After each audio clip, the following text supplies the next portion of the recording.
بلدیہ عظمیٰ کراچی اور فیوا کا ادارہ سم یقینی طور پر اپنی کارکردگی کی افادیت ثابت کرتا چلا آیا ہے، لیکن اب یہ پہنچ گئے ٹھنڈی مشین سے باہر گلی محلوں میں اور یہ کچی آبادیوں میں۔ یقینی طور پر یہاں اس کی اشد ضرورت ہے اور آگاہی فراہم کرنے کے لیے بگ ٹری کے تعاون کے ساتھ انہوں نے باقاعدہ بچوں کے بال کٹوائے، ناخن کٹوائے اور ہاتھ منہ دھلوایا، اور ان کو صفائی نصف ایمان اور رمضان المبارک کے حوالے سے بتایا کہ صفائی نصف ایمان ہے۔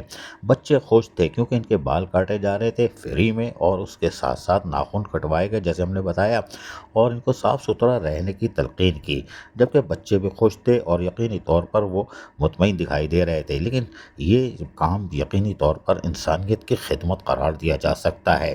تاہم یہاں پہ معصوم بچے جہاں خوش تھے وہیں بگ ٹری کا بھی شکریہ ادا کرتے دکھائی دے رہے تھے کہ نہیں، آپ نے ہمارے ساتھ بہت اچھا کام کیا ہے، اس لیے کہ ان غریب بستیوں میں کوئی آنے والا نہیں ہوتا تھا۔ ہم سنوا دیتے ہیں بچوں کی زبانی، سنیے ذرا۔ بگ ٹری والوں نے ہمارے بال کٹوائے، ناخن کٹوائے اور ساتھ صفائی نفسمان ہے، اور ان سب کے بال کٹوائے، ناخن کٹوائے، ان کے ہاتھ میں دھلوائے، جیسے کہ نہلایا، اور رمضان کا مہینہ ہے، ہم آپ کے بہت شکر گزار ہیں، big tree foundation, thank you.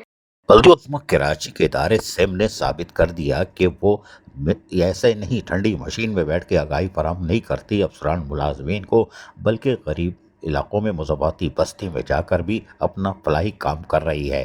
یہی تو انسانیت کی خدمت ہے۔ عزیز عارف، KBS بلدیاتی نیوز، کراچی۔